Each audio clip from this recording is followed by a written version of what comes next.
বাপ মা কলেজের প্রিন্সিপাল হলে কি হবে, তার অনুভূতিতে কাজ করে না যে এই পৃথিবী কালিমার নয়। তো ওর ছেলে গোল্ডেন পেয়েছে তাতেই তো ও খুশি। তারপর যখন একটা বড় ডাক্তার হবে, প্রতারক হবে, চোর হবে, ওই কোম্পানির ওষুধ লিখবে যে কোম্পানি টাকা দেয়, তখন আরও খুশি হবে। বেতনের টাকা আছে, কোম্পানির টাকা আছে, তখন অচিরেই দেখবে যে ছেলে বড় লোক হয়ে গেছে। তখন ভুল বুঝের ওপরে যেতে যেতে যেতে যেতে কবর। মানে কোরআন মাজিদ তো আর পড়া লাগলো না। কোরআন মাজিদ না পড়েও তো ভালো ছেলে মানুষ করলো, ছেলেকে একটা চোর বানালো, ছেলেকে একটা প্রতারক বানালো, ছেলেকে একটা বদ শয়তান বানালো, তো ওতেও তো খুশি। তো কোরআন মাজিদ না পড়েই তো তার চলছে, এবং ও মনে করছে যে ভালোই চলছে, তো সমস্যা কি? এখন আল্লাহ বলছেন যে তোমরা তোমাদের পরিবারকে জাহান্নাম থেকে বাঁচাও। এর কিভাবে হতে পারে? তো কিভাবে হতে পারে? তো দেখি একটু, লোকমান হাকিম বলছেন পরিবারকে বাঁচাচ্ছে। বুনাইয়া লা তুশরিক বিল্লাহ, আব্বু আল্লাহর সাথে শিরক করো না। দেখেন পরিবারকে জাহান্নাম থেকে বাঁচানোর পথ। আব্বু আল্লাহর সাথে শিরক করো না। ইন্না শিরকা লাযুলমুন আযীম, নিশ্চয় শিরক মহাপাপ। পাপের জগতে সবচেয়ে বড় পাপ হলো শিরক। আবু হুরায়রা রাদিয়াল্লাহু তাআলা আনহু বলেন, রাসূল সাল্লাল্লাহু আলাইহি সাল্লাম বলেছেন, আকবারুল কাবায়রা সালাসা, সবচেয়ে বড় পাপ তিনটি। এক নম্বর আল ইশরাকু বিল্লাহ, আল্লাহর সাথে শিরক করা। দুই নম্বর উকুকুল ওয়ালিদাইন, পিতা মাতার অবাধ্য চলা। তিন নম্বর শাহাদাতু জুরে, মিথ্যা সাক্ষী দেওয়া। অত্র হাদিসে বড় পাপের তিনটা সিরিয়াল এসেছে। তার এক নম্বরে এসেছে শিরক করা, দুই নম্বরে এসেছে বাপ মাকে না মানা, তিন নম্বরে এসেছে মিথ্যা সাক্ষী। রাজশাহী জেলে শত হাজারো মানুষ আছে 20, 25, 30 বছর থেকে, ও নিজেই জানে না আমি কেন জেলে। জজও জানে না ঘটনা কি, উকিলও জানে না ঘটনা কি, সাক্ষীও জানে না ঘটনা কি। সাক্ষীকে 50,000 টাকা দিয়েছে, তখন সাক্ষী জজের সামনে গিয়ে বলছে আমি 2 চোখে মারতে দেখেছি। যার ব্যাপারে বলছে সেদিন তো ওখানে ছিল না। যার কারণে যে জেলে আসে সেও বুঝলো না, সে খালি ভাবছে যে আমি কেন জেলে। আর দিনরাত বলছে শত্রুতা করে আমাকে জেলে দিল, শত্রুতা করে আমাকে জেলে দিল, আমি ওখানে ছিলাম না। ঘটনাই তো তাই। ওও বুঝলো না যে আমি কেন জেলে, সাক্ষীও বুঝলো না আমি কেন সাক্ষী দিচ্ছি, উকিলও বুঝলো না যে আমি কিসের ওকালতি করছি, জজ তো জানেই না। তাহলে জানে কে? যে সাজিয়েছে সে। তো পরিবারকে বাঁচাবেন কিভাবে? আব্দুল্লাহ ইবনে মাসউদ রাদিয়াল্লাহু তাআলা আনহু বলেন, রাসূল সাল্লাল্লাহু আলাইহি সাল্লামকে জিজ্ঞাসা করা হয়েছিল আইয়ুয যামবি আকবার, সবচেয়ে বড় পাপ কোনটি? এটা জিজ্ঞাসা। তখন আল্লাহ রাসূল বলছেন আনতাদুল্লাহ নিদ্দান খালাকাক, তুমি আল্লাহর সাথে শিরক করবে অথচ আল্লাহ তোমাকে সৃষ্টি করেছেন, এইটা হলো সবচেয়ে বড় পাপ। দুই আন্তাক্তলা দেখা খাসিয়াতায়াতমাক, সুখী সংসারের আশায়, শান্তিপূর্ণ সংসারের আশায় খাদ্যর ভয়ে ছেলেকে হত্যা করা দ্বিতীয় মহাপাপ। ভূতে ধরেছে সব বাপ মাকে, তাই সবাই মনে করছে যে একটা ছেলে একটা মেয়ে, ভালো সংসার। ওও বদ, ওর মাও বদ, ওই ছেলে দুটাও বদ, বদের গোড়া সব। ধর্ম থেকে তারা বহু দূরে, পশু প্রাণী। আল্লাহ বলছেন বুঝেও বুঝে না ওরা অন্তর আছে, বুঝে না, দেখেও দেখে না ওরা চক্ষু আছে, দেখে না, শোনেও শোনে না ওরা কান আছে, শোনে না, উলাইকা কালা আনাম, তারা পশু প্রাণীর মতো, তারা গরু ছাগলের মতো, তারা কুকুর শ্রেণীর মতো, বালহুমাজাল, বরং তার চেয়ে খারাপ। আমি তো বলছি ও নিম্ন শ্রেণীর মানুষ, বদ, আর আল্লাহ বলছেন যে ও কুকুর শ্রেণীর চেয়ে খারাপ। যে মনে করলো একটা ছেলে মেয়ে আমার যথেষ্ট, এ দিয়ে আমার সুখী সংসার, ও না সংসার বুঝে, ও না ছেলে মেয়েকে লালন পালন করা বুঝে, ও না শিরক বুঝে, ও না বেদাত বুঝে। ও ইনকাম করে, বউ রান্না করে খায়, দিন কাটে, চাকরি করে, বইও হতো একটা চাকরি করে, বইও হতো বা হাই স্কুলের বা প্রাইমারির শিক্ষিকা, 20-25-30 হাজার টাকা বেতন পায়, দুইজনই টাকা ইনকাম করে, মনে কর যে ভালোই আছি। অথচ এই ভালোটা হলো কুকুর শ্রীগলের মতো। আমি বলিনি এই কথা, আর আমি আপনার পাশে থাকি, আপনাকে আমি কষ্ট দিতে আসিনি। আমি 90 সাল থেকে মাঠে আছি। আপনার জীবন যদি আমি কুকুর শ্রীগলের মতো প্রমাণ করতে না পারি, আমি বক্তব্য দেব না। আর আপনাকে হিসাব করে আমাকে একদিন 1 মিনিট কথা বলতে হবে, এই জিম্মেদারি আমি নিইনি। আপনার জীবন পশু প্রাণীর মতো, এটা আপনাকে মেনে নিতে হবে। কি করতে হবে? মেনে নিয়ে পরিবর্তন হন। আপনি কয়দিন কথা বলেছেন? কিসের সাংবাদিক আপনি? আপনাকে তো ভিক্ষা করে খাওয়া দরকার।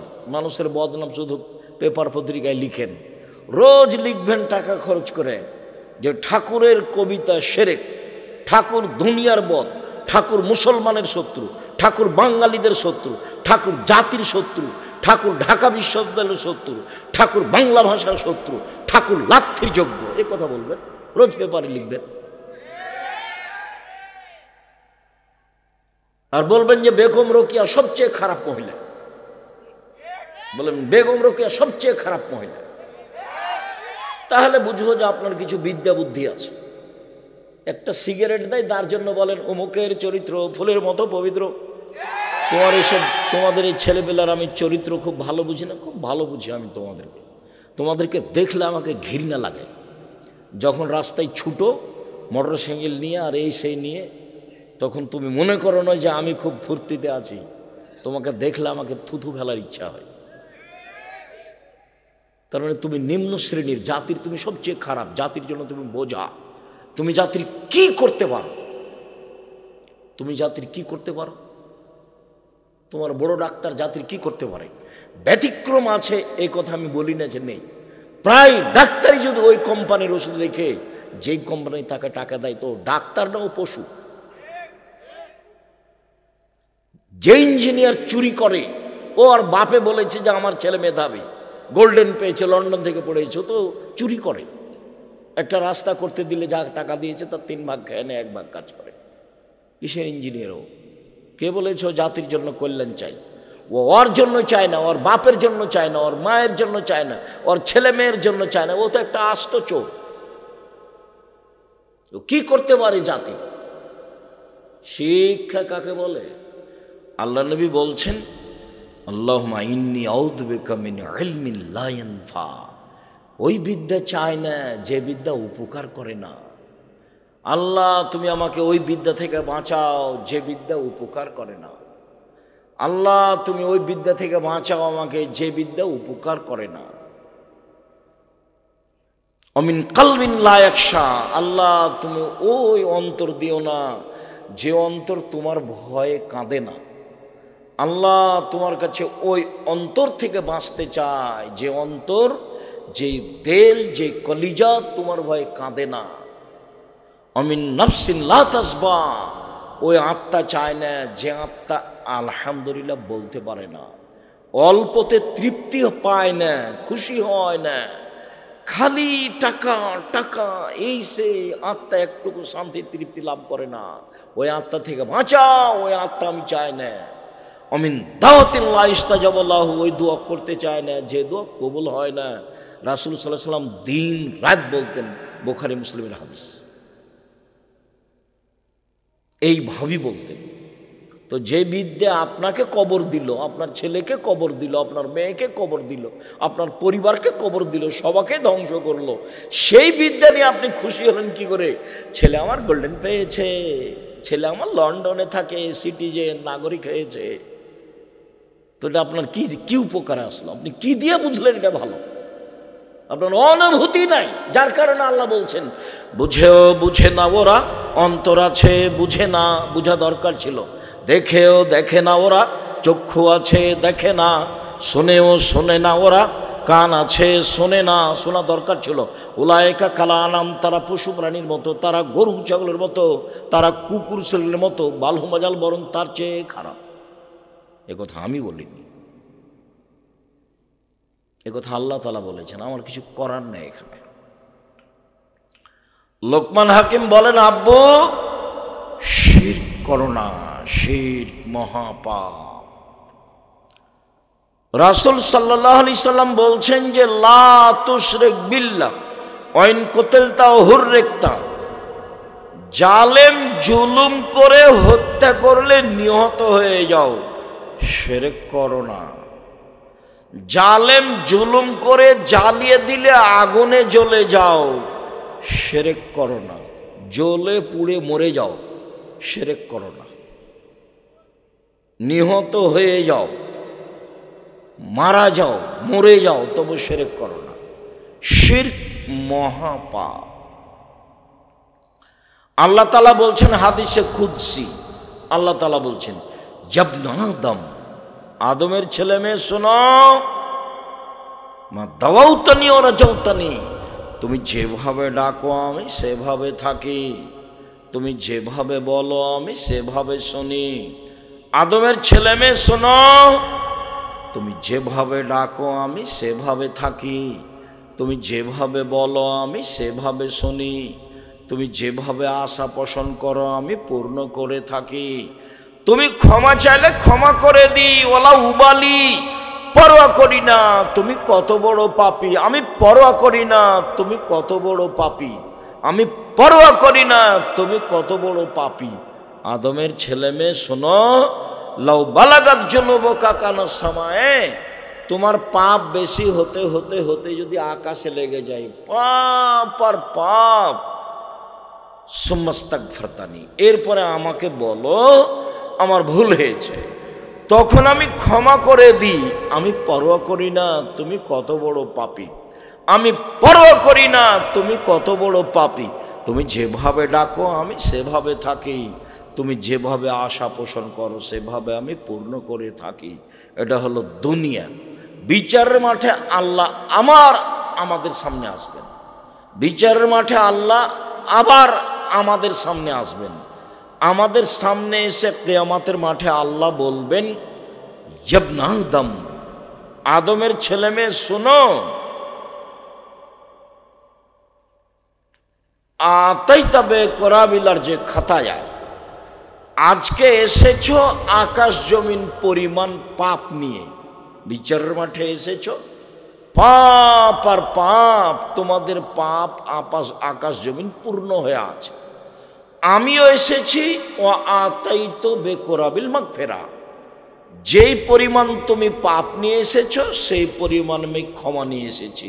তোমার যেই পরিমাণ পাপ আমার সেই পরিমাণ ক্ষমা, তোমার যেই পরিমাণ পাপ আমার সেই পরিমাণ ক্ষমা, তোমার পাপ যত আমার ক্ষমা তত, তোমার পাপ যত আমার ক্ষমা তত, যদি শিরক না থাকে। এটা হলো মূল কথা। শিরক থাকলে তো আমাকে অপমান করেছো, তুমি বিড়ালদহের মাজারে টাকা দাও বেটা, ফাইজলামি করো, যে মরে আছে কবরে ওরই কি হচ্ছে তার কোনো ঠিক ঠিকানা নাই, ওখানে টাকা দাও কেন? তোমার অনুভূতি হয় না? তুমি খাও না, তুমি হাগো না, পায়খানা করো না, তুমি হিসাব পাও না? তুমি মাছ দিয়ে ভাত খেলে কাঁটা ফেলে খাও, কাঁটা সহ খাও না, তার মানে বুদ্ধি আছে। ওই কবরে যে আছে সে তোমার কি করতে পারে, ওরই কি অবস্থা সেই কে জানে। আর তুমি সেখানে টাকা দাও মানে ফকির পাও না, ফকিরকে টাকা দাও, ওই যে দিন রাত হাত পেতে চাচ্ছে। শুনুন, দাপট দেখিয়ে টিকা যাবে না। 45 মিনিট সময়, ক্ষমতা দেখিয়ে টিকা যায় না। জুলুমের ফল খুব খারাপ। আল্লাহ রাসূল বলছেন হত্যাকু জুলমা ফাইন্না জুলমা জুলুমাতুন, অত্যাচার থেকে বেঁচে থাকো, অত্যাচার অন্ধকার।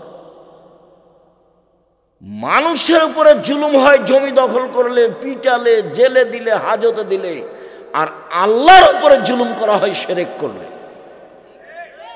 মানুষই জুলুম সহ্য করে না, তা আল্লাহ কি দিয়ে সহ্য করবে? জুলুম করে, ক্ষমতা দেখিয়ে, দাপট দেখিয়ে, হইচই করে, জমি দখল করে, মারামারি করে, মানুষকে অপমান করে, লুটতরাজ করে, রাহাজানি করে বেঁচে থাকার চেষ্টা করিয়েন না, ভুল সিদ্ধান্ত। মাটির মানুষ দুদিন বাঁচতে এসেছে, নরম হয়ে বাঁচেন।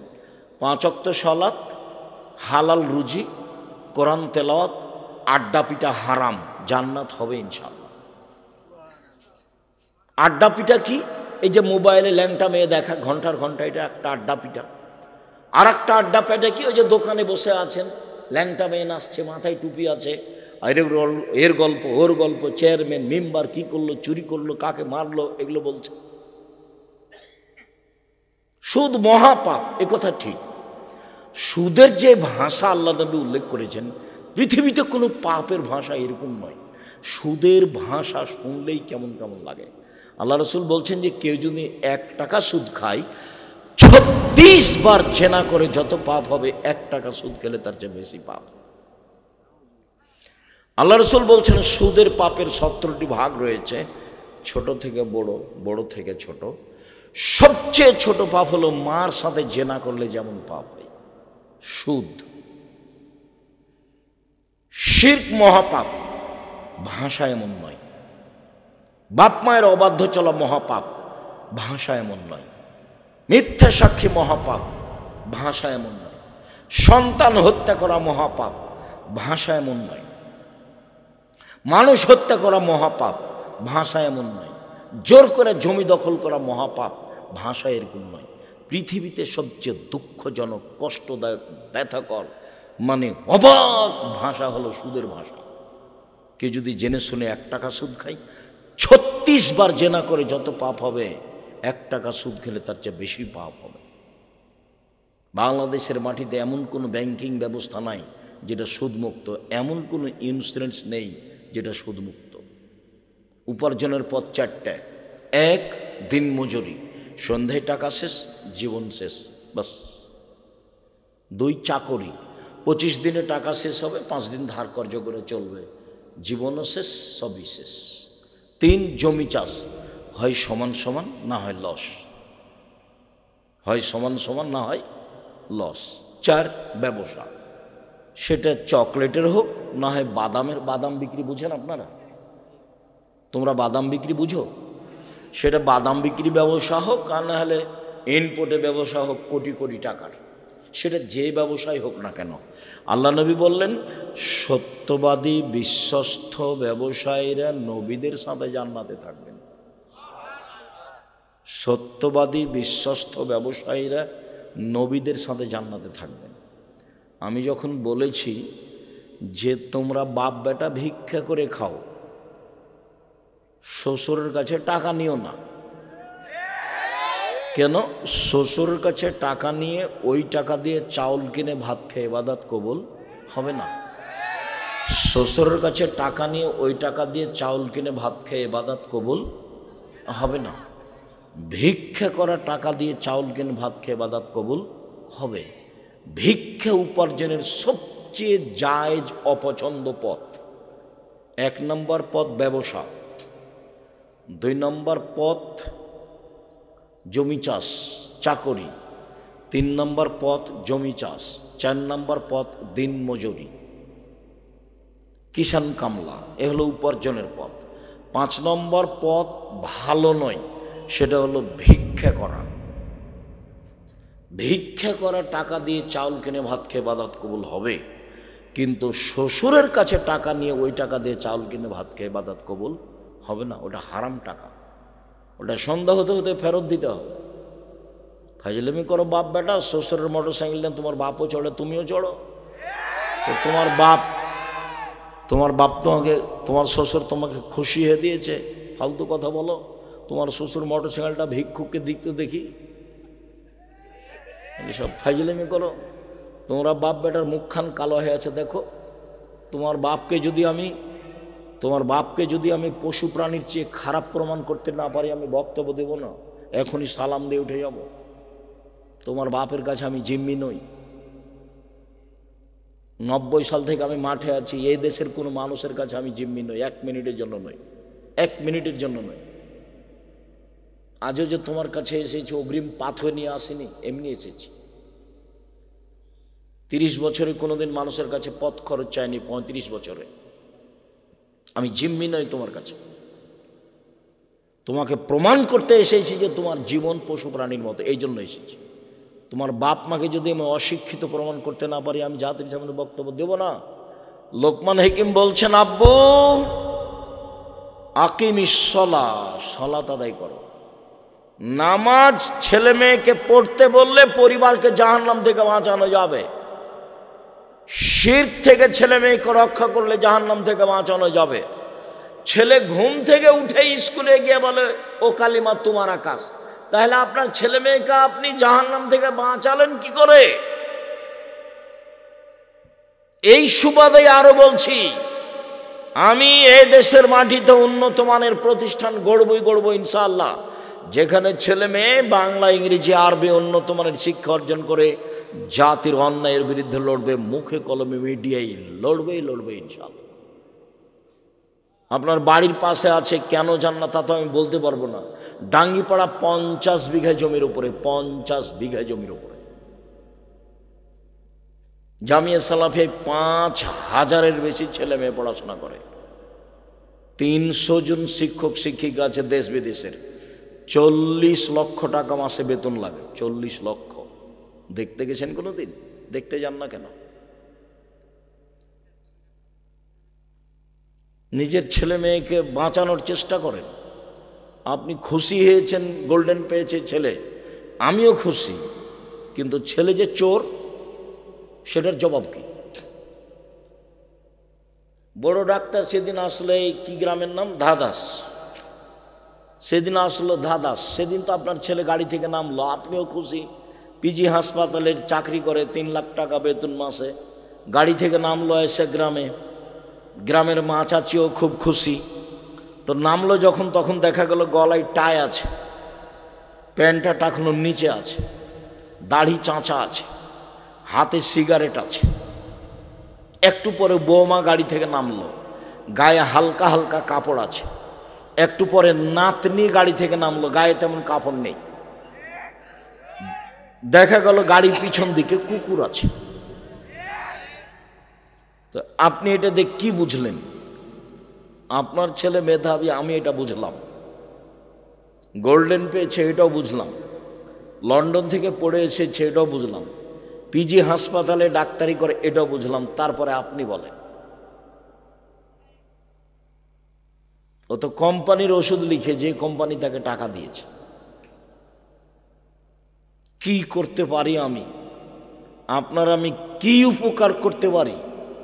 আপনার অবস্থা দেখলে চাঁপাইনবাবগঞ্জের একটা এলাকার ভাষা মনে পড়ে, সেটা হলো আমও গেল, ছালাও গেল, কাঁদতে কাঁদতে 2 চোখও গেল।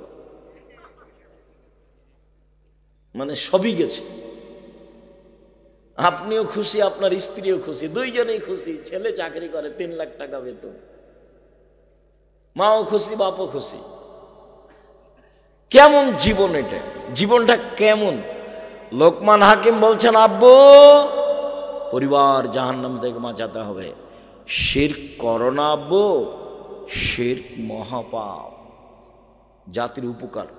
2 সালাত আদায় করো। 3 ভালো কাজের আদেশ করো, মন্দ কাজের নিষেধ করো। এতে সমস্যা ধারণ করো। পৃথিবীতে মানুষের জীবনে সবচেয়ে বড় কাজ ধৈর্য ধারণ করা। মানুষের জীবনে যত কাজ আছে তার সবচেয়ে গুরুত্বপূর্ণ কাজ হলো ধৈর্য। আল্লাহ বলছেন, ওরা জান্নাতে যাবে কারা? 1 আল্লাযীনা ইনফিকুনা ফিস সাররায়ে ওয়াদ দাররায়ে, সচ্ছল অসচ্ছল দান করলো যারা। সচ্ছল 50,000, অসচ্ছল একটা কয়েন বুঝেন আপনারা? একটা টাকা, ভ্যানওয়ালা 2টা টাকা।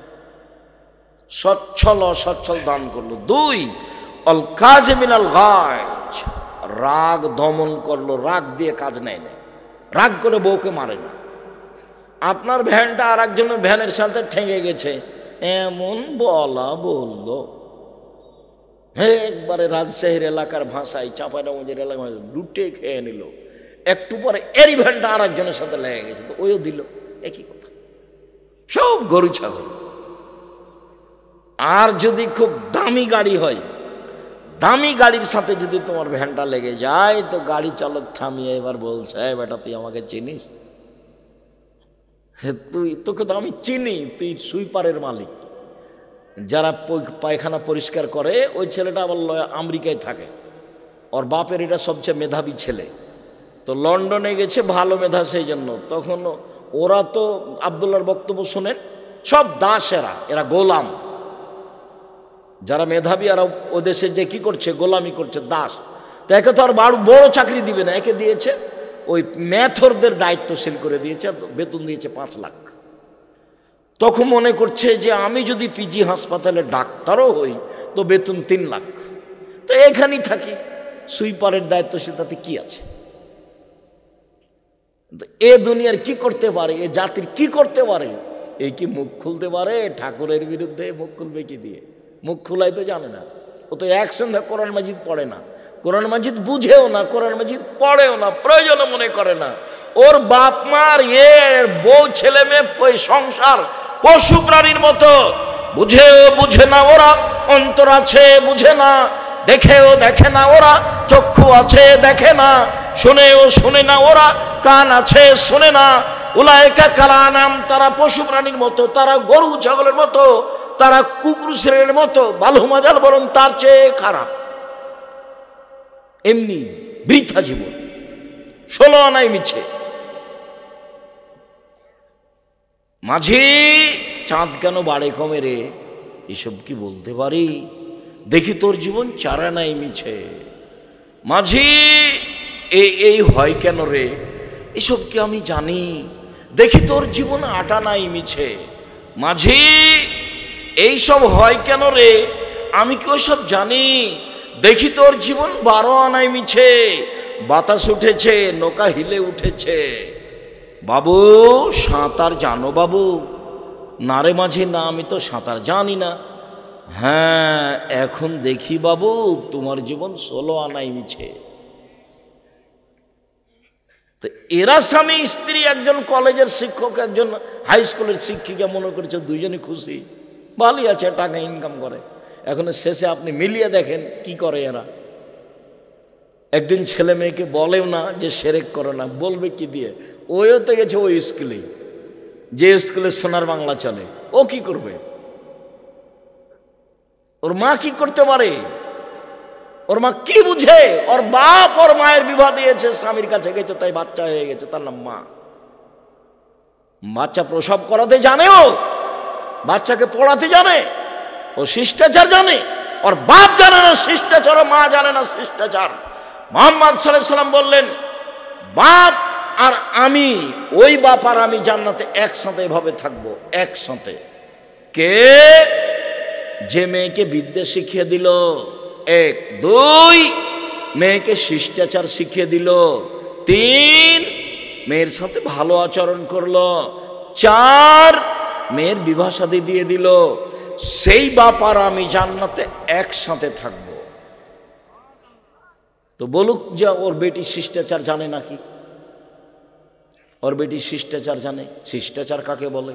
ওর মাও জানে না, ওর বাপও জানে না, ওর দাদাও জানে না, ওর দাদিও জানে না। পুরো জীবন সংসার পশু প্রাণীর মতো।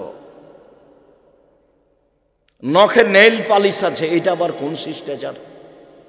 পতিতালয়, ইহুদি খ্রিস্টানদের পতিতালয়ের মেয়েদের বৈশিষ্ট্য হলো নখে নেইল পালিশ দেওয়া। ইহুদি খ্রিস্টানদের পতিতালয়ের মেয়েদের বৈশিষ্ট্য হলো নখে নেইল পালিশ দেওয়া। ইহুদি খ্রিস্টানদের পতিতালয়ের মেয়েদের বৈশিষ্ট্য হলো নখে নেইল পালিশ দেওয়া। নখে নেইল পালিশ আছে, এটাই কি শিষ্টাচার? নখ বড় আছে, এটাই কি শিষ্টাচার? ভুরু তলে চিকন করা আছে, এটাই কি শিষ্টাচার? দাঁত ছিলে চিকন করা আছে, এটাই কি শিষ্টাচার? গায়ে ট্যাটু করা আছে, এটাই কি শিষ্টাচার? আপনার পরচুলা মাথায় আছে, এটাই কি শিষ্টাচার? আল্লাহ রাসূল বলছেন, এদের উপরে অভিশাপ, এদের উপরে অভিশাপ। যারা নখ বড় করে তাদের উপরে অভিশাপ, যারা পরচুলা মাথায় দিয়ে খোপা বড় করে তাদের উপরে অভিশাপ, যারা ভুরু তুলে চিকন করে তাদের উপরে অভিশাপ, যারা দাঁত ছিলে চিকন করে তাদের উপরে অভিশাপ, যারা উঁচু স্যান্ডেল পরে নিজেকে উঁচু দেখায় তার উপরে অভিশাপ, যারা প্রেসিয়ার বসে নিজেকে কম বয়সের দেখায় তাদের উপরে অভিশাপ, যারা পুরুষের জুতা স্যান্ডেল পরে, পোশাকপাতি পরে, শার্ট প্যান্ট পরে, ওদের উপরে অভিশাপ, ওদের উপরে অভিশাপ, ওদের উপরে অভিশাপ। তো এই মেয়ে শিক্ষিতা হলো কিভাবে? এ তো ডান পা আগে পর জুতা পরতে হবে না, বাম পা পরতে হবে সেটা জানে না। এ তো বাল্বটা অফ করতে হবে, এমনি অফ করে দেয়, কিভাবে অফ করতে হবে তার জানা নাই। এই ছেলে, তোমার মাকে জিজ্ঞাসা করো আজকে, যদি বলতে না পারে তাহলে বলিও যে আব্দুর রাজাক সাহেব আপনাকে খালা বলে ডাকতে বলেছে, খালা। আপনি মায়ের দায়িত্ব পালন করেন না, সেই জন্য আমাকে মা বলতে নিষেধ করেছে। তোমার মা, এটা আমি নিশ্চিত বুঝি, এটা আমিও জানি যে এটা তোমার মা, কিন্তু আমি দুঃখিত, আমার খুব কষ্ট হয়, তুমি ওকে মা বলবে কেন? মা কাকে বলে? এটা হলো বাপ। এক, বিদ্যা শিখিয়ে দিল। দুই, শিষ্টাচার শিখিয়ে দিল। তিন, ভালো আচরণ করলো। চার, বিভাষা দিয়ে দিয়ে দিল। এই বাপ আর আমি জান্নাতে একসাথে থাকবো। এবার মা, মা এক, মেয়েকে বিদ্যা শিখিয়ে দিল। দুই, মেয়েকে শিষ্টাচার শিখিয়ে দিল। তিন, মেয়ের কাপড় চুপড়, মাথার চুল সাজগোজ করে পরিপাটি করে রাখলো। চার, মেয়েকে পাহারা দিল। পাহারা, মা হলো পাহারাদার। বলো তোমার মা কি পাহারা দিয়েছে? এখন তোমার ভাইয়ের প্যান্টটা টাকনোর নিচে আছে, তোমার ছোট ভাইটা দেখো, তোমারও আছে। তোমার মা নাকি পাহারাদার? ছি, তোমার মা নয়। তুই এই মা কেন? এটাকে মাকে বলেছে। হ্যাঁ, কে বলেছে এটা মা? মা কাকে বলে? তোমার নানাও দায়িত্ব পালন করেনি। মেয়েকে পিটিয়ে লালন পালন করতে হবে, পিটিয়ে। আদর নাই, আদর পার হয়ে গেছে। ক্লাস 10-এ পড়ে, মাথায় কাপড় দেয় না, ওকে পিটিয়ে ঠিক করতে হবে। আমি বলিনি, মুহাম্মদ সাল্লাল্লাহু আলাইহি ওয়াসাল্লাম বলেছেন পৃথিবীর সবচেয়ে বড় মানুষ। আর আবু বকর সিদ্দিক মেয়েকে পিটিয়ে জাতিকে দেখিয়ে গেছে। সামান্য ভুলের কারণে মেয়েকে একবার পিটিয়ে একাকার করে দিয়েছেন, জাতির সামনে দিয়ে গেছেন। হাদিস বুখারী মুসলিম, কিয়ামত পর্যন্ত দেখবে মানুষ।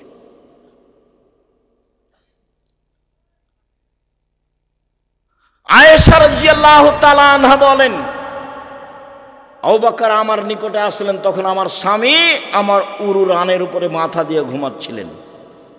আবু বকর যখন আমার কাছে আসলেন, তখন আমার স্বামী আমার উরু রানের উপরে মাথা দিয়ে ঘুমাচ্ছিলেন। এসে কোমরের উপরে এত জোরে মারলেন, ফালাকজানি লাকশাতান শাদীদা, খুব জোরে মারলেন। আমার স্বামী আমার উরু রানের উপরে মাথা দিয়ে না ঘুমালে আমি মায়ের কারণে দূরে সরে যেতাম, এত জোরে মেরেছেন। 1 মিনিট, দেশের পরিবেশ। আমাদের দেশের শ্বশুর যদি মেয়ের জামাইয়ের ঘরে গিয়ে দেখে যে মেয়ে জামাই মেয়ের উরু রানের উপরে মাথা দিয়ে ঘুমিয়ে আছে, তাহলে শ্বশুর তো ঘরে যাওয়া দূরের কথা, পাল্টা এভাবে ঘুম। জি, ঘুরি পালাবে না?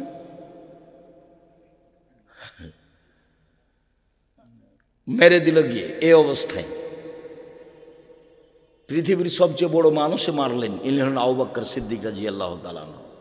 আদম থেকে নিয়ে কিয়ামত পর্যন্ত নবী রাসূল ব্যতীত সবচেয়ে দামি মানুষ।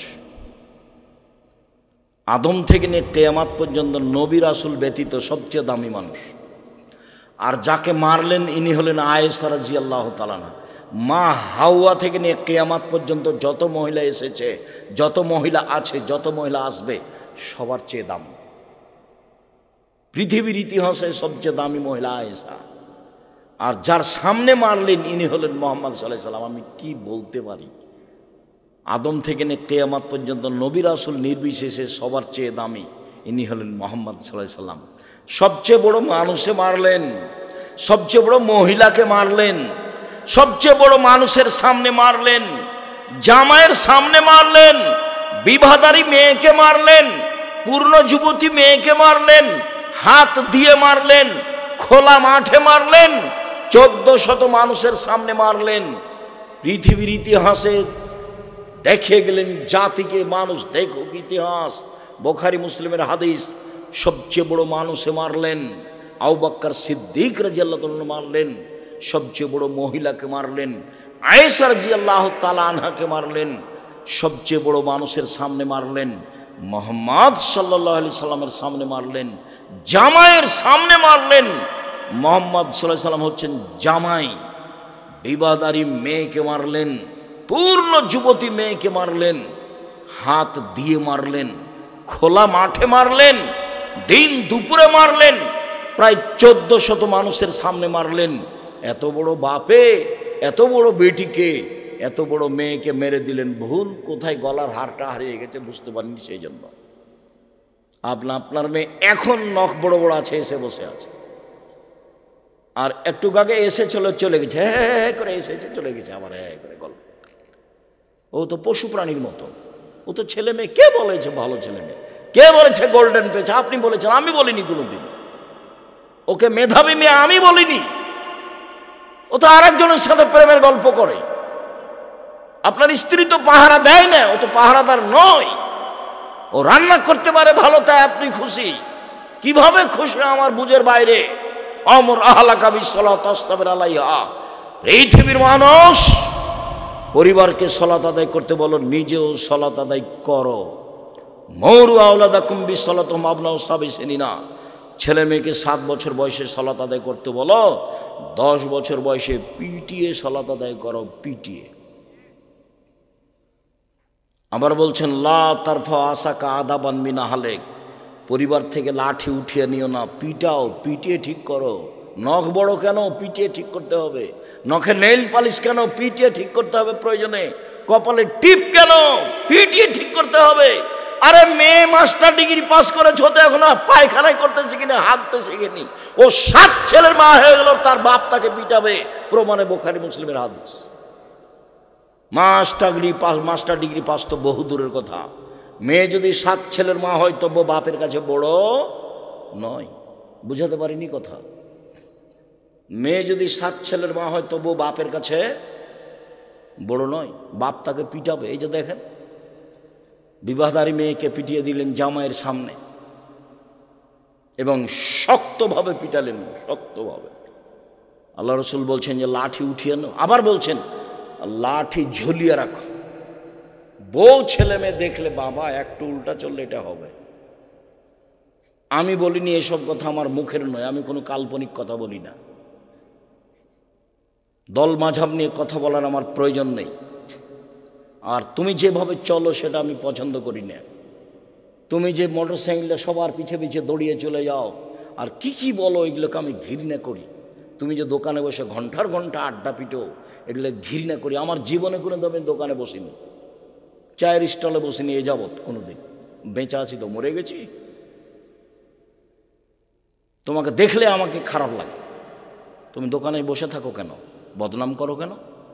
দোকানে যাওয়ার পদ্ধতি কতদিন বললাম। আসসালামু আলাইকুম, আহমদ জি, দোকানে লবণ আছে? জি আছে। কাঁচামরিচ আছে? জি আছে। 1 কেজি লবণ দাও তো, 200 কাঁচামরিচ দাও। নেওয়া হয়েছে, টাকা দিয়েছেন, আসসালামু আলাইকুম। এর চেয়ে বেশি দোকানে থাকতে পাবেন না। ওখানে তো যাওয়াই অপরাধ। ও তো ল্যাংটা মেয়ে আছে দোকানে। যেদিন থেকে টিভি তুলেছে দোকানে, সেদিন থেকে যা পয়সা উপার্জন করেছে সবই হারাম। ওই টাকা দিয়ে চাউল কিনে ভাত খেয়ে ইবাদত কবুল হবে না। ওই টাকা দিয়ে চাউল কিনে ভাত খেয়ে ইবাদত কবুল হবে না। আর ভূমিকম্প তো হবেই। 3টে কারণে ভূমিকম্প হয়। 3টে কারণে মানুষ সন্ধ্যায় থাকে মানুষ, আর সকালে হবে বানর শুকুর, হবেই। সন্ধ্যায় আছে মানুষ, সকালে শোর হয়ে গেছে, বানর হয়ে গেছে, হবেই। 3টা পাপের কারণে। 1, এই যে শারিবুল খমরা, মানুষ যখন নেশাদার দ্রব্য পান করবে, মদ খাবে, বিড়ি তামাক জর্দা সিগারেট খাবে তখন। 2, জাহরাতিল কায়নাত, মেয়েরা যখন নাচবে, সব মোবাইলে মেয়ে নাচে, সব দোকানে মেয়ে নাচে, সব ঘরে মেয়ে নাচে, ভূমিকম্প তো হবেই। আর সব ছেলেমেয়ের হাতে বড় বড় মোবাইল দিয়ে রেখেছেন, খুললেই তো ল্যাংটা মেয়ে চলে আসে। তো আপনি এটাকে কি বুঝাতে চাইলেন? আর ওই মা, 3 নম্বর শ্রেণীর মা, ও দেখছে ওই যে টিভিতে কি কি যেন ইন্ডিয়ার এগুলো দেখছে, আর ছেলের হাতে দিয়েছে কার্টুন। তো কার্টুন তো বিবেকে ধরে যেটা আছে, কার্টুন তো একটা নোংরা শ্রেণী। সব এগুলো ভারতের সবই নোংরার নীতি, ইহুদি খ্রিস্টানদের নোংরা নীতি। জন্মসূত্রে আপনার ছেলেকে মেরে দিতে হবে। ওইদিকে বেগম রোকেয়া মেরে গেছে, আর এদিকে শয়তান এই যে ওই ঠাকুর মেরে গেছে, আর এদিকে এখন সবাই লেগেছে। তা আপনি কি করতে চাচ্ছেন আপনার ছেলে মেয়েকে? আপনি একটুকু বুঝতে চাচ্ছেন না কেন যে আমার ছেলে মেয়ে 0 থেকে নিচে আছে? 1-এর ডান দিকে তো 0 দিলে দাম আছে।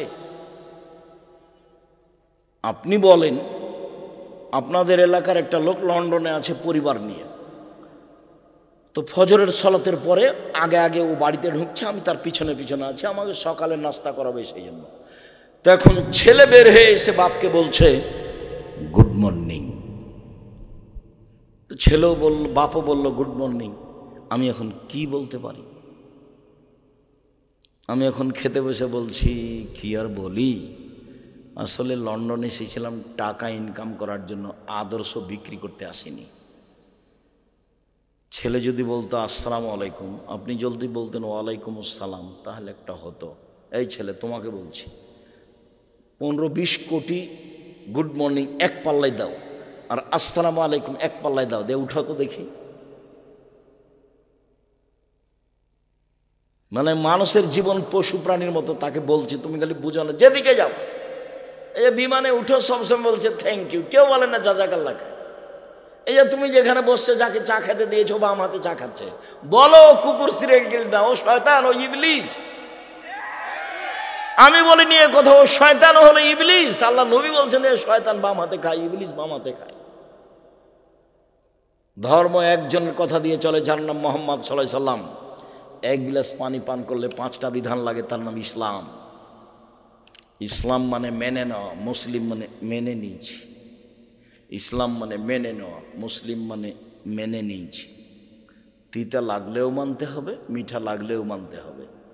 এটা একটা জাহেলিয়াতের মধ্যে চলন্ত ধর্ম এসেছে, জাহেলিয়াতকে ঠেকানোর জন্য।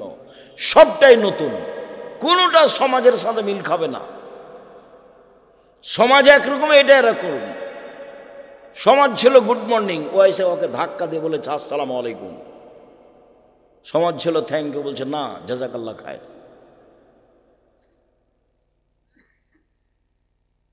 সমাজ বলছে না পেশাব পায়খানার পরে এমনিতে উঠে যাও, কাপড় দিয়ে মুছে থেকে যাও, বলছে না পানিতে পবিত্রতা অর্জন করতে হবে। সব জায়গাতেই শরীয়ত নতুন ভাবে আছে। যেখানে যাবেন এমনি বাড়িতে ঢোকা যায় না।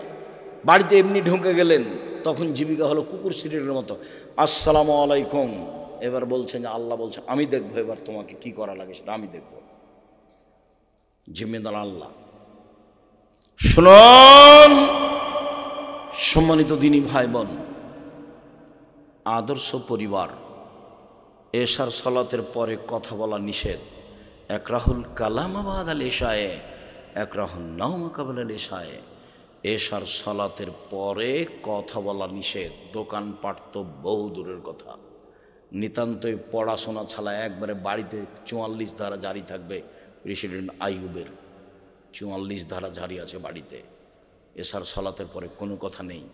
রাত 3টায় উঠে যাবে ঘুম থেকে, আল্লাহ সপ্তম আকাশ থেকে নিচে নেমে এসেছেন আপনার সাথে কথা বলার জন্য। কিছু চাও কি? ঢাকায় একটা বাড়ি চাচ্ছ? চাও আমি দিব। একটা ভ্যান চাও? চাও আমি দিব। মুখ খুলো না কেন? মুখখান চুপটি লেগে থাকো কেন? বলো। ও বলছে যে চাইলে আমি খুশি হই, আর মুখখান চুপটি করে থাকলে আমি অসন্তুষ্ট হই। তখন আমি বলি যে তোর উপরে গজব নাজেল হোক, তুই আর মুখ খুলিস না কেন? বল কিছু নে। আবার বলে বিপদে পড়েছ কি? কিছু বলতে চাও? বলো, বিপদ থেকে উদ্ধার করব। পাপ করেছ? ক্ষমা চাও? বলো, আমি ক্ষমা করব। কে নেমে এসেছে? তো আপনি ঘুমিয়ে আছেন কেন? 2টার সময় ঘুমালেন কেন? আপনার জীবন পশু প্রাণীর মতো, গরু ছাগলের মতো। বড় মোবাইল দেখতে দেখতে ভোর হয়ে গেছে। ভূমিকম্প তো হবেই। এগুলো বাপ মা নয়, এগুলো ছেলে মেয়ে নয়, এগুলো ভুল, বাপের ভুল কথা যে আমার ছেলে ভালো মেধা। আপনাকে তো আমি দেখাচ্ছি, আপনি মিলিয়ে দেখেন না দিন রাত। রাসূল সাল্লাল্লাহু আলাইহি সাল্লাম বলেন, আরে নিজের মেয়ে তো বহু দূরের কথা, নিজের ছেলে মেয়ে তো বহু দূরের কথা। মান কানাত লাহু ওয়ালিদা, কারো যদি একটা কাজের মেয়ে থাকে, কাজের মেয়ে, তাকে বিদ্যা শিখিয়ে দেয়, তাকে শিষ্টাচার শিখিয়ে দেয়, এই মালিক ডবল নেকি পাবে, ডবল নেকি পাবে। কাজের মেয়েকে বিদ্যা শিখিয়ে দিল, শিষ্টাচার শিখিয়ে দিল। শিষ্টাচার কি জিনিস? শিষ্টাচার কি জিনিস? শিষ্টাচার কাকে বলে? শিষ্টাচার মানে কি বলবে? অমুকের চরিত্র ফুলের মতো পবিত্র, এরই নাম কি শিষ্টাচার? মাস্টার ঢুকেছে ক্লাসে, দাঁড়িয়ে বলছে নমস্কার স্যার, এরই নাম কি শিষ্টাচার?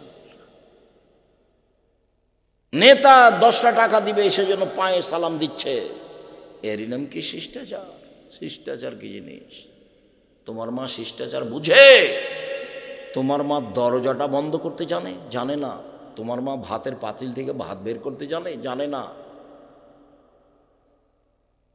তোমার মা বিছানে শুইতে জানে? তোমার মা বিছানে শুইতে জানে না। কি বলেন আব্দুর রাজ্জাক সাহেব? আমার মার এখন 60 বছর বয়স, আমরা বড় হয়ে গেছি, আমার মা বিছানে শুইতে জানে না? মানে জানে না। কিভাবে শুইতে হবে?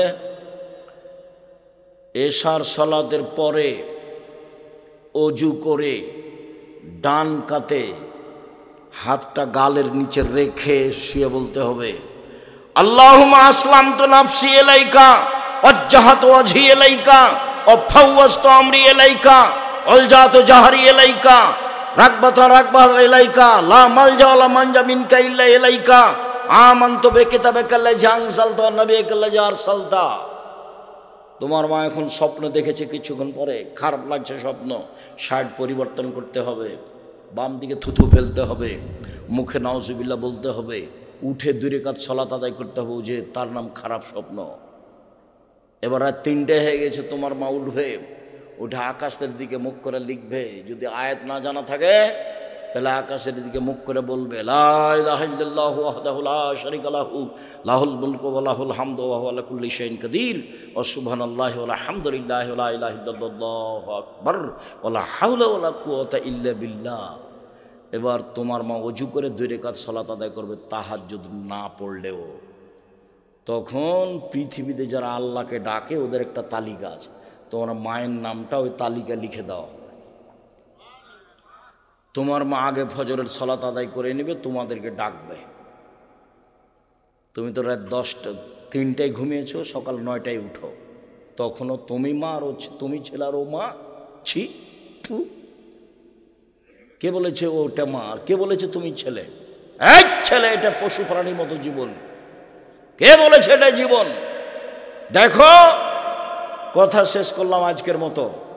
দেখো তোমার বাপ এবং তোমার মা এবং তোমার জীবন মিলিয়ে নাও। বুখারী মুসলিমের হাদিস, রাসূল সাল্লাল্লাহু আলাইহি ওয়াসাল্লাম বলছেন, মাসালু জালিসিস সালেহ ওয়া সাওয়ে কা সাহিবিল মিসকে ওয়া হামিলিল কিরে। পৃথিবীর মানুষ শুনে রেখো, ভালো বন্ধুর উদাহরণ, ভালো বান্ধবীর উদাহরণ, মন্দ বন্ধুর উদাহরণ, মন্দ বান্ধবীর উদাহরণ আতরওয়ালার মতো আর কর্মকারের মতো। আতরওয়ালার মতো আর কর্মকারের মতো। মানুষের বান্ধবী যদি আতরওয়ালা হয়, মানুষের বান্ধবী, মহিলার বান্ধবী যদি আতরওয়ালি হয়, ছেলের বন্ধু যদি আতরওয়ালা হয়, তাহলে আতর তাকে এমনিতে দিবে, নইলে কিনে নিবে, নইলে পাশে থাকলে আতরের গন্ধ পাবে। বন্ধু যদি ভালো হয়, ওর সাথে থাকতে থাকতে ভালো হয়ে যাবে। আর বন্ধু যদি কামার হয়, কর্মকার, পাশে বসে থাকলে কখন আগুন ছিটকে এসে জ্বলে যাবে। জ্বলে যদি না যায় তো নাকে ধোঁয়া বাসবে। কামারের পাশে বসে থাকলে নাকে মুখে ধোঁয়া আসবে না। এই কথা যেমন মিথ্যে, আপনার ছেলের বন্ধু খারাপ, আপনার ছেলে খারাপ হবে না এই কথা তেমনি মিথ্যে। ও যে দল পার্টি করে সেটা ভালো নয়, ছেলে খারাপ হবেই। ওর হাতে যে মোবাইল আছে সেটা ভালো নয়, ছেলে খারাপ হবেই। ও যার সাথে বসে আড্ডা পিটে ও খারাপ নয়, ভালো নয়, ও খারাপ, আপনার ছেলে খারাপ হবেই, হতে হবে। চাঁপাই নবগঞ্জের ভাষা তো ও তো হবে, ওর বাপকে হতে হবে ও খারাপ। ওই ছেলে খারাপ, ওই মেয়ে খারাপ, এই পরিবার খারাপ, পরিবারের কেউ ভালো নয়, পরিবারের কেউ ভালো নয়। এই পরিবার পশু প্রাণীর মতো, গরু ছাগলের মতো, কুকুর ছেলের মতো। দুঃখিত, আপনাকে আমি কষ্ট দিতে আসিনি, আপনি আমার দিনী ভাই, আপনি আমার দিনী বোন। জীবনে 4টা কাজ করবেন। 1, 5 ওয়াক্ত সালাত, এর সাথে কোনো আপোষ নেই। 2, হালাল রুজি অল্প হলেও। 3, কোরআন তেলাওয়াত, অন্তত সূরা ইখলাস। 4, আড্ডা পিটা হারাম চিরদিনের জন্য। আড্ডা পিটা 2 ধরনের, একটা মোবাইল নিয়ে ঘন্টার ঘন্টা কাটা, আর একটা হলো দোকানে বসে কোনো জায়গাতে বসে গল্প করা, আড্ডা পিটা। 2 জন যেখানে বসে আছে সেখানে বসবেন না, 2 জন যেখানে বসে আছে সেখানে বসবেন না।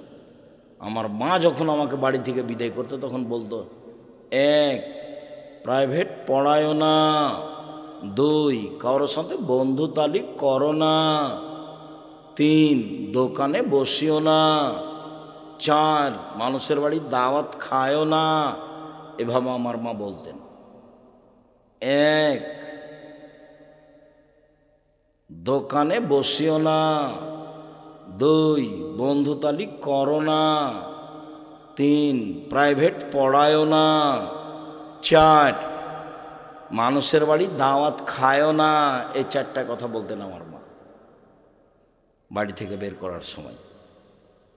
সম্মানিত দিনী ভাই বোন, 5 ওয়াক্ত সালাত, হালাল রুজি, কোরআন তেলাওয়াত, আড্ডা পিটা হারাম, জান্নাত হবে। মহিলাদের জন্য 4টা কাজ, জান্নাত হবে ইনশাআল্লাহ। 1, 5 ওয়াক্ত সালাত। 2, রমজান মাসের রোজা সিয়াম। 3, স্বামীকে মেনে চলা, তিতে লাগলেও মিঠা লাগলেও। আপনার স্বামীর মুখ খুব খারাপ, এই কথা ঠিক। আপনিও বলছেন আব্দুর রাজ্জাক সাহেব আপনি তো আর জানেন না, ওর মুখের দিকে আমি তাকাতে পারি না, এত ঘৃণা লাগে আমাকে, এত গালি দেয়। সেটা আমি বুঝলাম। আপনি তো কোনো সময় পানি নিয়ে যে মুখখান দেখতে পারেন, এইভাবে রেখে চলে যান, খারাপ লাগে। ভাত দিতে বলেন মেয়েকে, পানি দিতে বলেন বৌমাকে, আমি সেটা বুঝি। এরপরে আপনাকে আমি বলছি, আপনি আমার দিনী বোন, মেনে চলেন, ভালো হবে। যতই খারাপ লাগুক, যতই কষ্ট হোক, মেনে চলেন, ভালো হবে। শেষ পর্যন্ত যদি নাই মানতে পারেন তাহলে খোলা তালাক নিয়ে নেন, এভাবে সংসার করা হবে না। মাস মাস কথা বলেন না, সপ্তাহ সপ্তাহ কথা বলেন না, তার দিকে মুখ করে একটু তাকান না। ও এক ঘরে থাকে, আপনি এক ঘরে থাকেন, এই জীবন চলবে না, এটা বাতিল। আপনি কোর্টে গিয়ে না হলে এর কাছে, কাজীর কাছে গিয়ে খোলা তালাক লিখে দেন, দিয়ে পাঠিয়ে দেন, একটা চেয়ারম্যানকে জানিয়ে দেন, 30 দিন পরে বিবাহ বসবেন। না বসবেন না, আপনার ছেলেদের সাথে থাকেন, সংসার এভাবে চলবে না। আমার পরামর্শ, স্বামীকে মেনে চলেন, তিতা লাগলেও মিঠা লাগলেও ভালো হবে। 4, তাহলে জান্নাতের সব দরজা খোলা। আর জেনা যদি ঘটেও থাকে তাহলে তোবা করেন, আল্লাহ ক্ষমা করবেন ইনশাআল্লাহ। 1, 5 ওয়াক্ত সালাত। 2, রমজান মাসের রোজা। 3, স্বামীকে মেনে চলা। 4, জেনায় লিপ্ত না হওয়া। 4টা কাজ করেন, জান্নাত হবে ইনশাআল্লাহ, নিশ্চিন্তেই থাকেন। স্বামীকে মেনে চলতে হবে। সবচেয়ে ভালো নারী, সবচেয়ে ভালো নারী, সবচেয়ে ভালো নারীকে 1, স্বামীর সাথে কথা বললে হাসি মুখে বলে। 2, স্বামী আদেশ করলে পালন করে। 3, স্বামী যখন বাড়িতে থাকে না তখন নিজেকে হেফাজতে রাখে, কারো সাথে মোবাইলে গল্প করে না। এ হলো সবচেয়ে ভালো নারী। আবার বলছেন, সবচেয়ে ভালো নারী 4টা গুণ। 1, স্বামীর সাথে প্রেম বিনিময় ভালোবাসায় আগ্রহী। 2, বেশি বেশি সন্তান দিতে পারে। 4, স্বামীর সুখ দুঃখে সমব্যথী হয়। 3, 4, সুবিধা অসুবিধায় আপদ বিপদে স্বামীকে সান্ত্বনা দেয়। সুবিধা অসুবিধায় আপদ বিপদে স্বামীকে সান্ত্বনা দেয়। এ হলো সবচেয়ে ভালো নারী। 1, স্বামীর সাথে প্রেম বিনিময়ে আদর যত্নে আগ্রহী। 2, বেশি বেশি সন্তান দিতে পারে। 3, স্বামীর সাথে সুখে দুঃখে সমব্যথী হয়। 4, সুবিধা অসুবিধায় স্বামীকে সান্ত্বনা দিতে পারে। 1 মিনিট সান্ত্বনা, 1 মিনিট সান্ত্বনা। আমাদের নবী মুহাম্মদ সাল্লাল্লাহু আলাইহি সাল্লাম গারে হিরায় থাকতেন, ইবাদত করতেন। হঠাৎ একদিন জিবরাইল এসে এভাবে চেপে ধরে বলছেন, পড়েন। আমাদের নবী বলছেন, আমি পড়তে জানি না।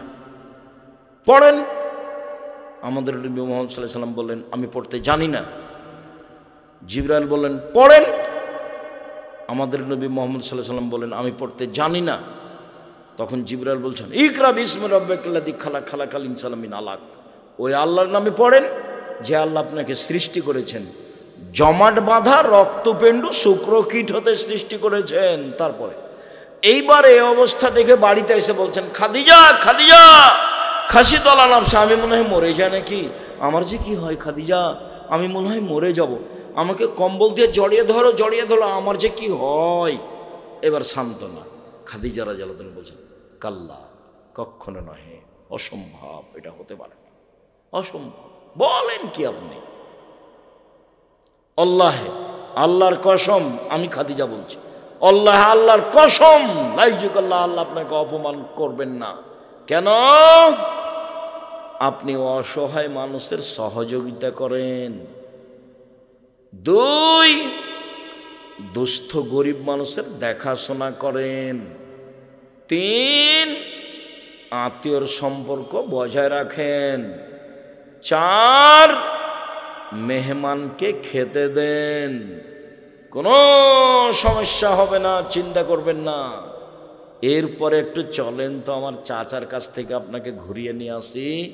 আমার চাচা ওয়ারাকা, চলো চাচা জি, দেখেন তো আপনার ভাইয়ের ছেলে কি বলে। মোহাম্মদ, বলো তো কি হয়েছে।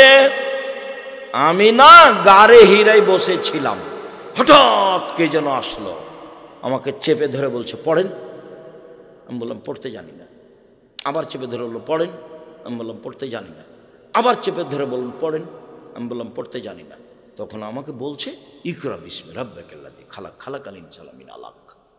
আরে ও তো জিবরাইল, ও তো নামুস, এলাকার লোক তো তোমাকে বের করে দিবে। এবার মুহাম্মদ সাল্লাল্লাহু আলাইহি সাল্লাম বলছেন, আওয়া মুখরিজিয়া, আমাকে বের করে দিবে। উনি বুঝতেন তার চাচি কত ভালোবাসতেন, উনি বুঝতেন গ্রামের লোক কত ভালোবাসতেন। পৃথিবীর ইতিহাসে ভালোবাসার মানুষ এত কেউ জন্ম নেয়নি। গোটা গ্রামবাসী ভালোবাসত, পশু প্রাণী ভালোবাসত, মাটি ভালোবাসত। পৃথিবীর ইতিহাসে ব্যতিক্রম ভদ্র নম্র মানুষ। তাই বলছেন, অস্বীকার করছেন মূলত, আমাকে বের করে দিবে, এটা হয় কি করে, আমাকে বের করে দিবে। তখন ওয়ারাকা বলছেন, আরে শোনো শোনো, যার কাছে জিবরাইল এসেছে গ্রামের লোক তাকে বের করেছে, যার কাছে জিবরাইল এসেছে গ্রামের লোক তাকে বের করেছে। যেই নবীর কাছে জিবরাইল এসেছে সেই নবীকে গ্রামের লোক কি করে দিয়েছে, বের করে দিয়েছে। তোমাকে বের করে দেবে। আমি যদি থাকি সেই সময়ে আমি তোমার সহযোগিতা করব। আগেই মারা গেছিলেন। আমি যেটা কি বলতে চেয়েছি, এ দেখেন স্ত্রী সান্ত্বনা দিচ্ছে, স্ত্রী সান্ত্বনা দিচ্ছে। আর তোমার স্ত্রীর কথা বলি ভাইজান, আপনার স্ত্রীর কথা বলি, আপনি বিপদে পড়ে এসে বলছেন, আরে আর বলো, শোনো খালেদা, শোনো খুব বিপদ, খুব সমস্যা, কি যে করি। তখন আপনার স্ত্রী বলছে, তোমাকে তো যেতে নিষেধ করলাম, তোমাকে তো যেতে নিষেধ করলাম, তোমার স্বভাবই খারাপ। ঠিকই হয়েছে, ঠিকই হয়েছে।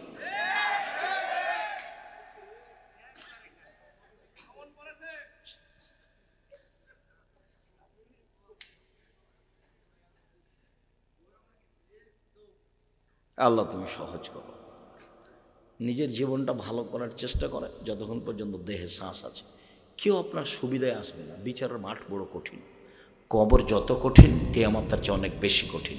কিয়ামত যত কঠিন, জাহান্নাম তার চেয়ে অনেক অনেক অনেক বেশি কঠিন। কি দিয়ে বুঝায় আপনাকে আমি কবর কত কঠিন? কি দিয়ে বুঝায় আপনাকে আমি কিয়ামত কত কঠিন?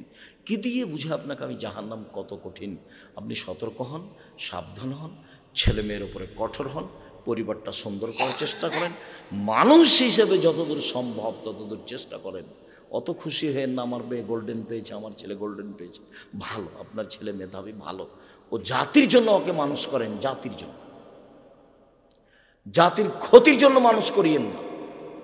আব্বু ভালো কাজের আদেশ করো, মন্দ কাজের নিষেধ করো।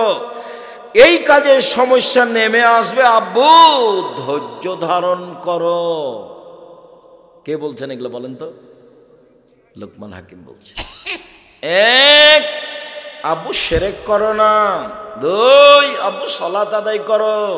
তিন, আব্বু ভালো কাজের আদেশ করো, মন্দ কাজের নিষেধ করো। এই সময়ে ধৈর্য ধারণ করো। চার, জমিনে চলার সময় অহংকার করে চলো না। পাঁচ, মানুষকে এড়িয়ে চলো না। ছয়, কণ্ঠ নিচু করো। জোরে কণ্ঠ হচ্ছে গাধার কণ্ঠ। মানুষের সাথে ঠান্ডা করে কথা বলিও। মানুষ কি বলছে তার খারাপ উত্তর দিও না, সব সময় ভালো উত্তর দিও। কি দিয়ে আপনাকে আমি বুঝাই? আদর্শ পরিবার বইটা আপনার জন্য লিখেছিলাম, আদর্শ নারী বইটা আপনার জন্য লিখেছিলাম। আপনার স্ত্রী কি যে পড়লো আর কি যে বুঝলো। বেগম রোকেয়ার বইটা পড়ে জীবনটা কাটালো, আর ঠাকুরের বই পড়ে জীবনটা কাটালো। আমার বুঝে আসলো না জীবনে কি করলেন। এত নামাজের বই থাকার পরে আমার নামাজের বইয়ের প্রয়োজন ছিল না। আমি হাতে কলমে নামাজ শেখানোর চেষ্টা করেছি মানুষের। আপনারা আব্দুল্লাহর বই পড়েন, আমিও আব্দুল্লাহর বই পড়ি, আব্দুল্লাহর বক্তব্য শুনি। আব্দুল্লাহর বক্তব্য সামাজিকভাবে ব্যতিক্রম, সেটা আমাকেও ভালো লাগে। তার বই পড়েন, মিন্নাতুল বাড়ি পড়েন। কি বইটার নাম যেন এখন বের হয়েছে, আল্লাহর পথে যাত্রা, ভালো। এগুলো বই পড়েন। তবে নিজের পরিবারকে সুন্দর করার চেষ্টা করেন। আপনার জন্য আদর্শ পরিবার বই লেখা হয়েছে, আপনার জন্য আদর্শ নারী লেখা হয়েছে, নামাজ শিক্ষাটা আপনার জন্য লেখা হয়েছে। আর সব বক্তব্যগুলো উপদেশ বইয়ে পাবেন। আপনার বাড়িতে এই বইগুলো নেই, আমার জন্য দুঃখজনক। এটা ব্যাপার। কেন নেই? আপনার আমি কি ক্ষতি করেছি? এক সেকেন্ডের জন্য একটা বাক্য অপ্রয়োজনীয় বলিনি জীবনে কোনোদিন কেচ্ছা কাহিনী বলিনি। আপনার সংকীর্ণতা কেন সংকীর্ণতা থাকবে? কোনোদিন দল পার্টির কথা বলিনি, কোনোদিন কোনো মাঝহাবকে নিন্দা করতে যায়নি। কবরের কাছে মাথা নত করবেন কেন? কবরে যে আছে তাকে পিটিয়ে একাকার করে দিল মনে হয়, সেটারই হিসেব নেই। কবরের কাছে যান মানে কেন কবরের কাছে যাবেন? ওখানে বলতে পারেন না? ও তো নেমে এসেছে সপ্তম আকাশ থেকে প্রথম আকাশে প্রত্যেক রাতে, তাকে কিছু বলেন? পশু প্রাণীর মতো ঘুমিয়ে থাকবেন কেন? আপনি আমার দিনী ভাই, আপনি আমার দিনী বোন। যে কথাগুলি বললাম পারিবারিকভাবে এটা মূল্যায়ন করার চেষ্টা করেন। 5 ওয়াক্ত সালাত অবশ্যই, হালাল রুজি অবশ্যই, কোরআন তেলাওয়াত অবশ্যই। আড্ডা পিটা চিরদিনের জন্য হারাম, আড্ডা পিটা চিরদিনের জন্য হারাম। যাওয়ার পরে সবাই বই পুস্তকগুলো নিয়ে যাবেন। আমি আজকের মতো এখানে কথা শেষ করলাম। সুবহানাকা আল্লাহুম্মা ওয়া বিহামদিকা আশহাদু আল্লা ইলাহা ইল্লা আনতা আস্তাগফিরুকা ওয়া আতুবু ইলাইক। বইগুলো যে আমার হাতের বামে আছে, আদর্শ নারী, আদর্শ পরিবার, বা নামাজ শিক্ষা বা উপদেশ। ধাদাস গ্রামে একটি মাজার আছে। আপনি ভাঙতে না পারলে ঈসা আলাইহিস সালাম যেদিন আসবে সেদিন কোনো মাজার পৃথিবীতে থাকবে না। সেদিন তার অপমান কেউ ঠেকাতে পারবে না। আর আল্লাহর নবী এসবগুলো ভেঙে দিতে বলেছেন, হাদিস বুখারী মুসলিম। শায়েখ মাযহাব মানলে কি গুনাহ হবে? মাযহাব মানবে কেন? রাসূলকে মানো, তাহলে তো তোমার পথ সহজ। প্রিয় শায়েখ, আমরা জানি তারাবি 8 রাকাত, কিন্তু হযরত ওমর না, হযরত ওমর 8 রাকাত আদেশ করেছেন। 20 রাকাতের হাদিস জাল। এনজিওতে চাকরি করা সরাসরি কি সুদের? অবশ্যই সুদের সহযোগিতা।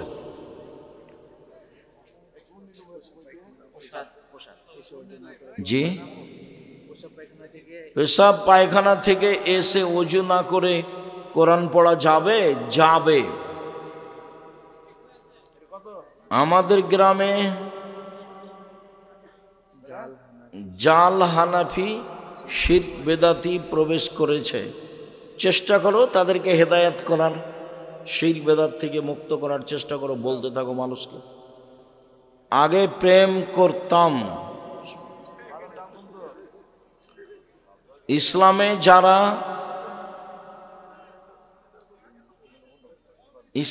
যারা ভিক্ষা করে, তরে ইসলামে জায়েজ আছে কি? ভিক্ষা হারাম নয়, ভিক্ষা ভালো নয়, ভিক্ষা করা হারাম নয়, ভিক্ষা ভালো কাজ নয়। গ্রামে 2টি মসজিদ এবং 2টি সমাজ। এখন আমার প্রশ্ন হলো, আমাদের সমাজের মসজিদ ঘিরে ওই মসজিদে কি ছেড়ে ওই মসজিদে কি যাওয়া যাবে? তোমাদের মসজিদ যদি পরে হয়ে থাকে তাহলে ওই মসজিদে যাও, যদি গন্ডগোল হয়ে থাকে। আর আপোষে যদি হয়ে থাকে তাহলে পাশের মসজিদে পড়ো। গোসলের আগে যদি হাত, মুখমণ্ডল, মাথা মাসে করলে কি ওযু সম্পূর্ণ হবে? হ্যাঁ করো, গোসলের আগে তো এটাই করবা, পরে পা ধুবা, ফরজ গোসল। বেতির সালাত যদি মাঝে মাঝে পড়া না হয়, বেতির সালাত পড়তেই হবে, বাধ্য। দোয়ায়ে কুনুত মাঝে মধ্যে ছেড়ে দিতে হবে। দোয়ায়ে কুনুত কোনো দিন, 2-1 দিন বছরে, বেতির পড়তেই হবে। স্ত্রী স্বামীর চাহিদা পূরণে ব্যর্থ হলে স্বামী কি দ্বিতীয় বিয়ে করতে পারে? ব্যর্থের সাথে কোনো কথা নেই, বিবাহ দ্বিতীয় করতে পারে এমনিতেই। বাংলাদেশের মাটিতে বিবাহ করলে ঝামেলা বাঁধে, এইসব বোঝা মাথায় করার দরকার নেই। তায়াম্মুম করার সঠিক নিয়ম শিখিয়ে দিবেন। বিসমিল্লাহ বলে হাতটা মাটির উপরে মারবে, বা মাটি হাতে নেবে, বিসমিল্লাহ বলে দিয়ে ডান হাতটা বাম হাতের কবজির উপরে দিয়ে, বাম হাতের কবজি দিয়ে মুখের উপরে, অথবা দিয়ে এভাবে ফোঁক দিয়ে এই মুখের উপর দিয়ে ঘুরিয়ে ডান হাতটা বামের উপরে।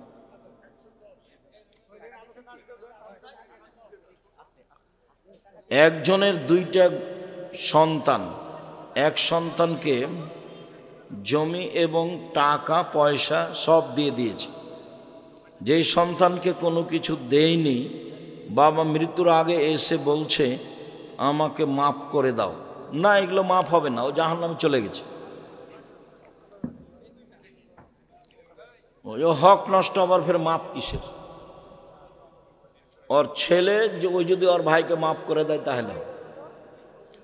বাবা মায়ের মহারণা টাকা যদি সন্তান মিটিয়ে দেয় তাহলে কি হবে? হবে।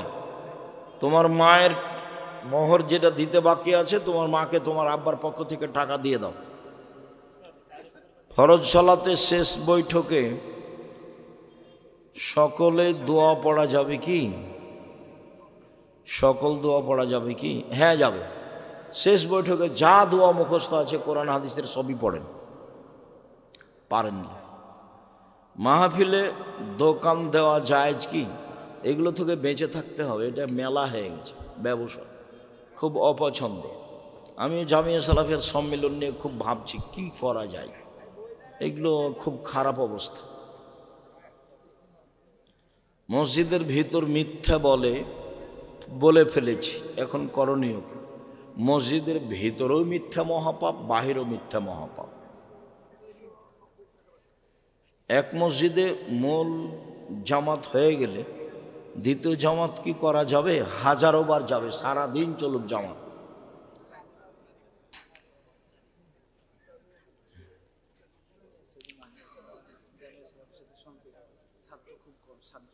জাযাকুমুল্লাহ খায়ের। এই প্রতিষ্ঠানটা জামিয়া সালাফিয়ার সাথে সম্পৃক্ত। এখানে ছেলে মেয়ে পাঠান, প্রতিষ্ঠানের অবস্থাটা ভালো করার চেষ্টা করেন, শিক্ষক নিয়োগ দিয়ে পরিবেশটা সুন্দর করেন। আপনি ছেলে মেয়েকে যেভাবে পড়াচ্ছেন, যেটা আপনি চাচ্ছেন